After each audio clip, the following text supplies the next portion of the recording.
welcome back to my channel. Today we are setting up and unboxing the Elgato key light. I'm super excited for this for a couple of reasons, but Elgato very kindly sent me out two of these. I couldn't help myself. I've already set up one and we're using it right now, but yeah, we're going to set up the other one together.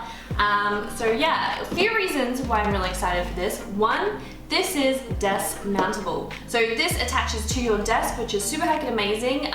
Especially for me, I have a electronic sit-stand desk, and one of the most frustrating things I found is trying to get lighting that works while you're sitting and while you're standing. It's like impossible.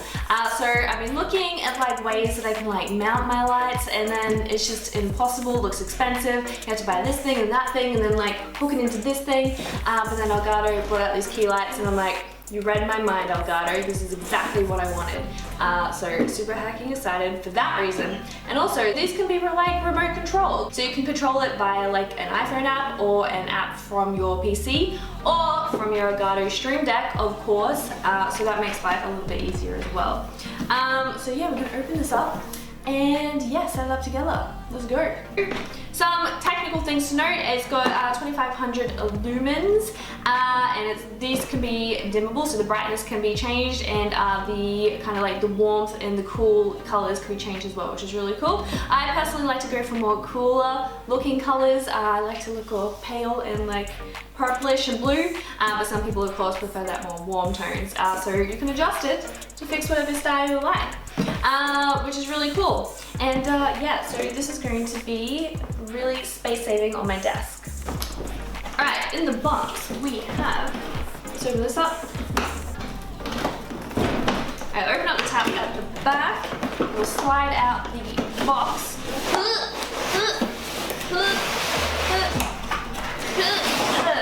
Alright, so we'll put the box out of the way. So we have the light. We have the light, we have the stand, and then we have some power bricks in here. So we're gonna have a quick look at this first because it's damn sexy. It's damn sexy. I don't know if you can tell already. It's so thin, really heckin' thin, like super thin. Compared to like my giant soft boxes, this is just insane, insane. Look at this. Oh damn. Oh damn, look at that. It's so thin, so thin. And yeah, it feels, the build quality feels good. It doesn't feel cheap. It doesn't feel like, I don't know if this accidentally got knocked or dropped, which you shouldn't do, but it wouldn't break, hopefully. Because yeah, sometimes my lights, they've got knocked over a couple of times, but whatever. But yeah, this build quality looks super good. So thin. How does technology work? How do they get it so thin? Anyway, that is the key light. That's the main part. And of course, this is the bit that I'm really excited for. So Elgato, if you're listening, please release these separately. So we can mount our cameras on these and whatever else around. To get some of the desk mounts, it's really hard, really hard.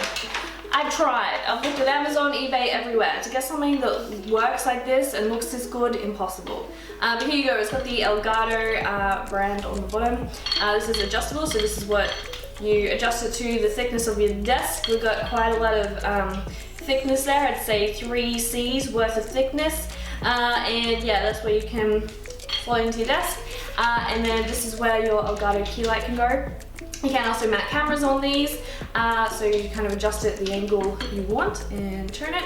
And you turn these top bits and these middle bits to pull it out and adjust it to the length you want.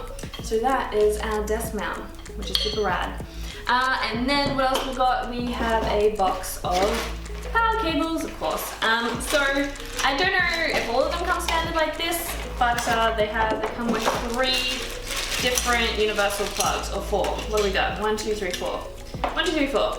Oh, and I think this is a washer. If you're gonna put a camera on your mount, use a washer, I think. That's what the instructions said. So we got Australia, mate, that's me. This looks like Asia? No. America?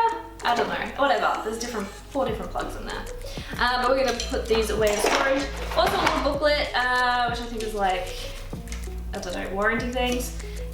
Yes. I don't know, it's all in different colors. Important safety instructions, that's what it is.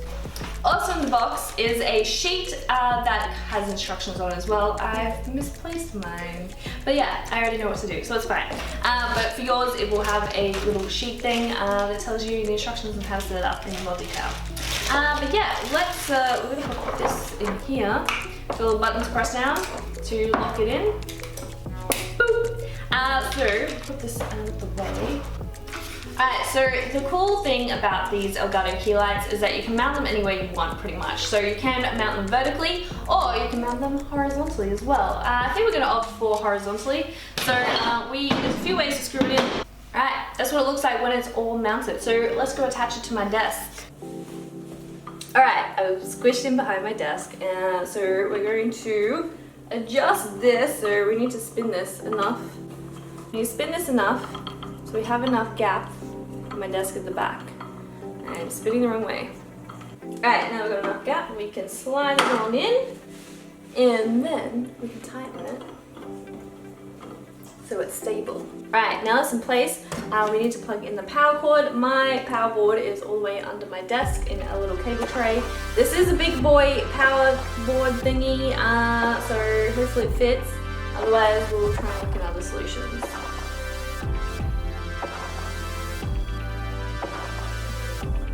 I recommend downloading the Elgato Control Center app from the App Store. If you open that up, you can see I've already got my other one already set up and installed, but we want to add another one.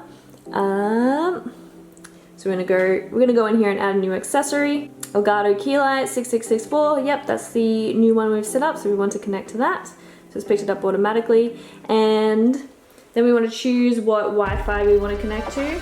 Alright, and now we can see the two lights in the app. So I've named the other one right, so we're going to rename this one to, and name it left.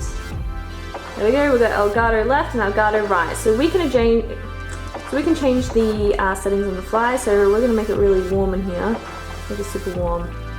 So you can kind of see that reflected in the background there. And we're going to turn the brightness all the way up. Let's make it super warm in here. Yeah, look at those warm tones. Look at my skin, so warm. But let's go to the other extreme, so cold, brr, brr, so cold. So yeah, that's the different contrast of the different colors. Let's do it with me. This is currently with the lights at full like kind of warmth, but if we change them both down to cool, that's the comparison. So we got a bit of a comparison for you. I don't know, I kind of look kind of healthy with the warm, but I don't know, I do prefer the kind of cooler looks. So I can adjust that all from my phone on the fly, and it's super responsive, which is really awesome. We can also go kind of like halfway, maybe halfway. Halfway? I don't know. I don't know. What do we reckon? More warm or cool? Warm? Cool. Warm? Cool. But anyway, so they're all set up on my app, so now I'm going to set them up on my Elgato Stream Deck. So if you type Elgato Control Center into Google, go to downloads, that'll take you to the Elgato download page, and scroll through the page and you will see it there. So this is the app you want to download. Once it's downloaded, once you install it, it'll sit in your dock. It looks like the Elgato logo, and we'll click on that. And this is what it looks like. So it's pretty out of the way, which is really good. You can control it easily from your desktop while you're streaming, which is really cool. So yeah, we can adjust it on the fly here as well. Let's make it warm in here. Can't really tell, but it's warm. Warm! So warm. But yeah, it's really cool that you can control it super easily from your desktop. But now let's open up our Stream Deck. So the Stream Deck won't work unless you've got the Control Center installed. If you scroll down on the right, we should have it somewhere. Up the top. So the Control Center settings are up the top. So we've got on and off, set brightness, adjust brightness, set temperature, adjust temperature as well. So I've already made a little folder here. So if you're not familiar with Stream Deck software, you can drag and drop the button you want. And down the bottom, we can choose which light it's going to control. So we're going to the left one. It doesn't look like there's a button that can do both, but if you're not familiar with how the Elgato Stream Deck software works, you can make a multi-action that does it. So let's create a quick multi-action. Let's do a multi-action. and we're going to name it. We're going to name our multi-action lights off. So drag and action here, we are going to, so drag and action, we'll drag this one, and we're going to drag another one. So the first one's going to turn off the bright light, and the second one's going to turn off. Alright, we also want to make sure that they are going off or on. Off or on. So now, if I press that button, boop, the lights are off. Yeah. That's my ring light, ignore that. But yeah, and then we can set up another one that turns them both on and off. So a little annoying that we have to create like one per each one, but I guess, I don't know, lets people control it how they want. But if you're not familiar, focus please. If you're not familiar with the Stream Deck multi-actions, they're amazing. I might make a video dedicated to Stream Deck multi-actions because they're heckin' rad. In conclusion, a massive thank you to Elgato for sending these out to me. I'm going to have to play around with the lighting a little bit to get it perfect to how I want. With purple hair, it's very hard to get the white balance hard sometimes, so that'll be a little bit of a challenge. I was really impressed with the build quality of them, except for that kind of like little ring bit, which is a little bit frustrating that it's like, I don't know, maybe needs some WD-40 or something to loosen it up. But yeah, it's, I think a lot of concerns with the Elgato Q lights is obviously the price point, but for someone who's been streaming a while and has spent a lot of money on lights already, I kind of wish I just would have invested in something like this in the first place. It makes everything so much sleek and nicer, and to be able to control it remotely is definitely really cool. I've always hated that my setup is just so nice and sleek, but then I have these big, ugly, soft boxes that are just so in your way, and then the big stands, like, it's hard enough to cable manage all of this, let alone having to deal with like 3 huge ass light stands. So it's good that I can eliminate that and work towards my perfectly sleek setup. It's getting there, it's getting there. We're mid cable management. Stream setup tour coming soon, I promise, it's happening. We're getting there. We're getting there. But anyway, don't forget to catch my Twitch streams live, twitch.tv/Nazy. Subscribe to the channel for more gaming and tech stuff, and leave a thumbs up if you like this video. Bye!